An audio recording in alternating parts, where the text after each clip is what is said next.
y a de plus en plus de gens autour de moi qui font l'acquisition d'un Mac. Mais pour eux, c'est pas un simple ordinateur comme un PC. Non, pour eux, Apple, c'est une religion. Ils achètent leur Mac, et direct, ils font tous le même genre de remarques. Ah, si tu veux, Apple, c'est avant tout un packaging. Quand tu ouvres la boîte, c'est hyper épuré, c'est hyper bien pensé, c'est hyper design. Moi, par exemple, mon MacBook, j'ai gardé la boîte. Je l'ai accroché dans mon salon. Cassiopée, il reste des Nespresso? Les mecs, quand ils passent chez Apple, ils arrivent pas à se contenter d'un simple ordinateur. Tout d'un coup, ils ont l'iMac, ils ont l'iPhone qui va avec, ils sont au courant de tous les produits Apple qui sont pas encore sortis mais qui sortiront dans 1 an. Ils respirent Apple, ils mangent Apple, ils font caca Apple. Thank you, friend.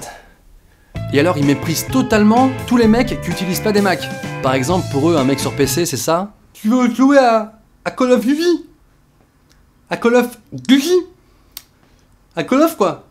Et alors les mecs qui utilisent Linux, c'est ça. Allez, viens avec nous. Rejoins-nous. Nous sommes déjà 11. Allez, viens. Viens. On est bien. Regarde tout ce qu'on peut faire.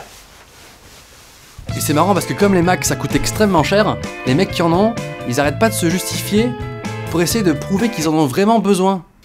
Avoir un Mac c'est indispensable, hein. D'un point de vue professionnel, je vois pas comment je pourrais faire autrement. Ah non, c'est pas un achat par choix, c'est vraiment un besoin professionnel. Oh, en gros, pour eux, quand t'as un PC, tu peux faire éventuellement du traitement de texte. Et des jeux aussi, comme Call of Duty. Et encore, il faut que t'aies vraiment une machine de guerre. Peut-être que tu peux faire que du traitement de texte avec un PC, mais au moins c'est accessible à tout le monde. Parce que, je sais pas si t'as vu combien ça coûte, un Mac, le moindre accessoire, c'est un loyer. Bonjour, j'aimerais vous acheter le clavier Apple officiel, Bluetooth s'il vous plaît. C'est euro, monsieur. Non, moi je vais juste prendre le clavier. Ah non, je parle bien du clavier seul, monsieur. Je vais prendre que la touche E alors. Ouais.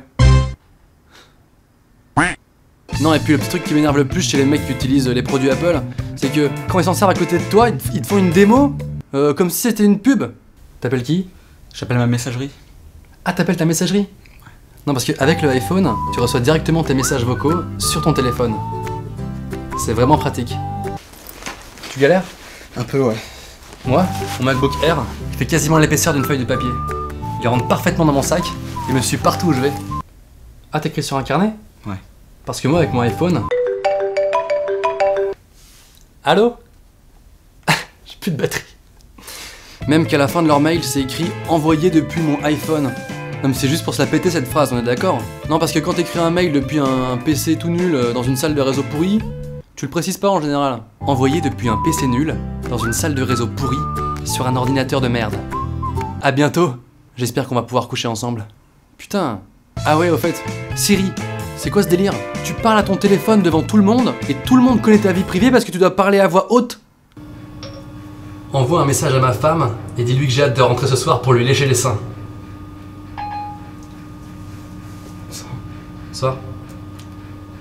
Ça a aucun sens. Mais depuis quand tu dévoiles ton intimité à tout le monde? Big tits, bukake, YouPorn. Tu dis quoi, Norman? Ah non, rien là, je révisais mes cours. T'es plus étudiant depuis au moins 4 ans.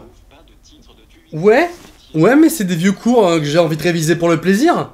C'est la culture. Quand Steve Jobs, le PDG d'Apple, il y a quelques mois de ça, est mort, il y a des millions de personnes qui ont lu la biographie du mec. Je veux bien qu'on lise la biographie d'un grand écrivain, d'un homme politique ou un truc comme ça, mais depuis quand on lit la bio d'un PDG d'entreprise? Qu'est-ce que tu lis? Je suis en train de lire la biographie du PDG de Carrefour. Non, parce que je faisais toujours mes courses là-bas, donc je me sens un peu concerné, si tu veux. Puis faut pas oublier que c'est un mec qui a inventé le rayon fromage self-service, hein. Tous les gens qui ont fait leurs courses, ne serait-ce qu'une fois à Carrefour, se doivent de le lire.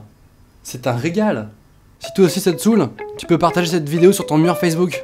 Si vous voulez, vous pouvez aussi rejoindre ma page Facebook Norman fait des vidéos. Il n'y en a qu'une seule.